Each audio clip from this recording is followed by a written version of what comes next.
Hi అండి, అందరికీ నమస్తే. మీరు చూస్తున్నారు అమ్మమ్మ home tips YouTube channel. Friends, మన ఛానల్లో కుకింగ్ అండ్ కిచెన్కి సంబంధించిన హోమ్ టిప్స్, బ్యూటీకి సంబంధించిన హోమ్ టిప్స్, హెల్త్కి సంబంధించిన హోమ్ టిప్స్ మన యూట్యూబ్ వీడియోస్ ద్వారా మీరు చూడొచ్చు.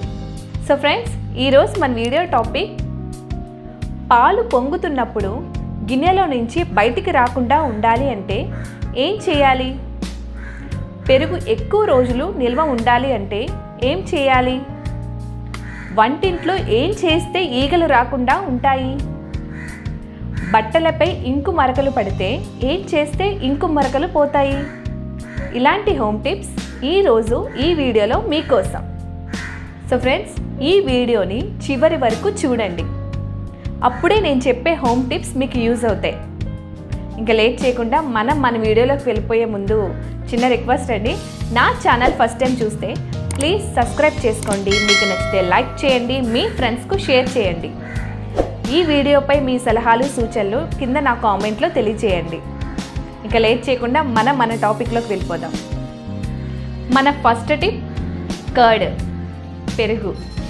మనలో చాలామంది పెరుగు ఇంట్లో తోడు పెట్టుకుంటూ ఉంటాం. మరికొందరు బయట నుంచి ప్యాకెట్ తెచ్చుకుంటూ ఉంటారు. అలా తెచ్చుకున్న ప్యాకెట్ కానీ ఇలా తోడుకున్న పెరుగు కానీ ఎక్కువ రోజులు నిల్వ ఉండాలి అంటే పచ్చి కొబ్బరి ముక్కని అందులో వేయండి. ఇలా వేయడం వల్ల ఎక్కువ రోజులు నిల్వ ఉంటుంది, అలాగే పులవకుండా ఉంటుంది. సెకండ్ టిప్ దాల్, పప్పు. మనలో చాలామంది పప్పు కుక్కర్లో పెట్టుకొని ఉడికించుకుంటూ ఉంటారు. మరికొందరు గిన్నెలో పెట్టుకొని ఉడికించుకుంటూ ఉంటారు. అలా ఆ పప్పు ఉడుకుతున్నప్పుడు అందులో డాల్డా కానీ నూనె కానీ వేస్తే తొందరగా పప్పు ఉడుకుతుంది. Third tip lemon. మనం నిమ్మకాయని కోసి జ్యూస్ తీసి ఆ తొక్కని పడేస్తూ ఉంటాం. అలా పడేయకండి, దానివల్ల ప్రయోజనం ఉంటుంది. మనం ఏదైనా కుక్కర్లో ఉడికించుకుంటున్నప్పుడు కుక్కర్ అడుగు భాగంలో నీళ్లు పోస్తాం కదండి, ఆ నీళ్ళల్లో ఈ నిమ్మక తొక్కని వేయండి. ఇలా వేయడం వల్ల కుక్కరు వాసన రాదు, ఎక్కువ రోజులు పనిచేస్తుంది. ఫోర్త్ టిప్, మనం పచ్చిమిరపకాయలు తేగానే చాలామంది ఫ్రిడ్జ్లో పెట్టేస్తూ ఉంటామండి. అలా పెట్టడం వల్ల పచ్చిమిర్చి తొందరగా పాడైపోతాయి. అలా ఎప్పుడూ చేయకండి. పచ్చిమిర్చీలు మార్కెట్లోంచి తేగానే ముచ్చుకలు తీసి శుభ్రంగా కడగాలి. ఆ కడిగిన తర్వాత శుభ్రంగా ఆరబెట్టండి. ఆరబెట్టాక తీసి కవర్లో పెట్టి ఫ్రిడ్జ్లో పెట్టండి. ఇలా చేయడం వల్ల పచ్చిమిరపకాయలు తొందరగా పాడవు, ఎప్పుడు తీసినా ఫ్రెష్గానే ఉంటాయి.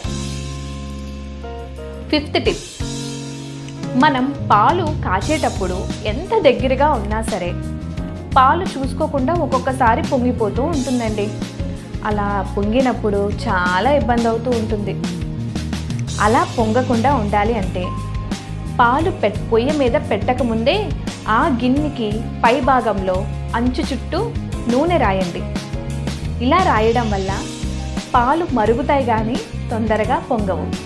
సిక్స్త్ టిప్, మనం కిచెన్ని వీక్లీ వన్స్ ఒకసారి క్లీన్ చేసుకుంటూ ఉంటాం.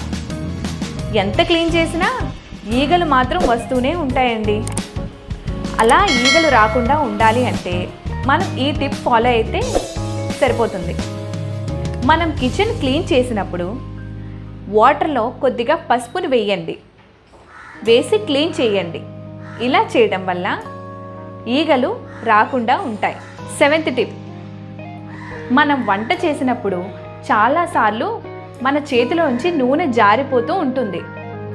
అలా జారిపోయిన నూనెని ఏం చేస్తాం? క్లాత్తో క్లీన్ చేస్తాం.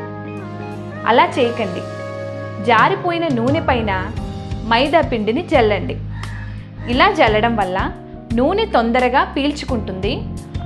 ఎయిత్ టిప్, మనలో చాలామందికి క్యాబేజీ ఉడుకుతున్న వాసన పడదండి. అలా వాసన రాకుండా ఉండాలి అంటే క్యాబేజీ ఉడుకుతున్నప్పుడు చిన్న అల్లం ముక్కని అందులో వేయండి. మీకు క్యాబేజీ వాసన రాకుండా ఉంటుంది. నైన్త్ టిప్, చిన్న పిల్లలు యూనిఫామ్ మీద ఇంకు మరకను వేసుకుంటూ వస్తారు. అవి మనం ఎంత బ్రష్ కొట్టినా పోవు కదండి. ఆ ఇంకు మరకలు పోవాలి అంటే నిమ్మరసం కానీ టూత్పేస్ట్ కానీ ఆ ఇంకు పడిన మరక మీద రుద్దండి. ఇలా చేయడం వల్ల ఇంకు మరక తొందరగా పోతుంది. 10th టిప్, మనం కందిపప్పు తెచ్చిన తర్వాత మనం శుభ్రమైన డబ్బాలో వేస్తాం. ఎంత శుభ్రమైన డబ్బాలో వేసినా పెంకు పురుగు పట్టేస్తూ ఉంటుంది. అలా పెంకు పురుగు పట్టకుండా ఉండాలి అంటే కందిపప్పులోని ఎండు కొబ్బరి చిప్పను వేయండి. ఇలా వేయడం వల్ల పెంకు పురుగు పట్టదు, పప్పు ఎక్కువ రోజులు నిల్వ ఉంటుంది. సో ఫ్రెండ్స్, చూసారు కదా, హోమ్ టిప్స్ మీకు యూజ్ అవుతాయని నేను అనుకుంటున్నాను. ఈ వీడియో పైన మీ సలహాలు సూచనలు నాకు కింద కామెంట్లు తప్పకుండా తెలియచేయండి. ఈ వీడియో మీకు నచ్చితే తప్పకుండా లైక్ చేయండి.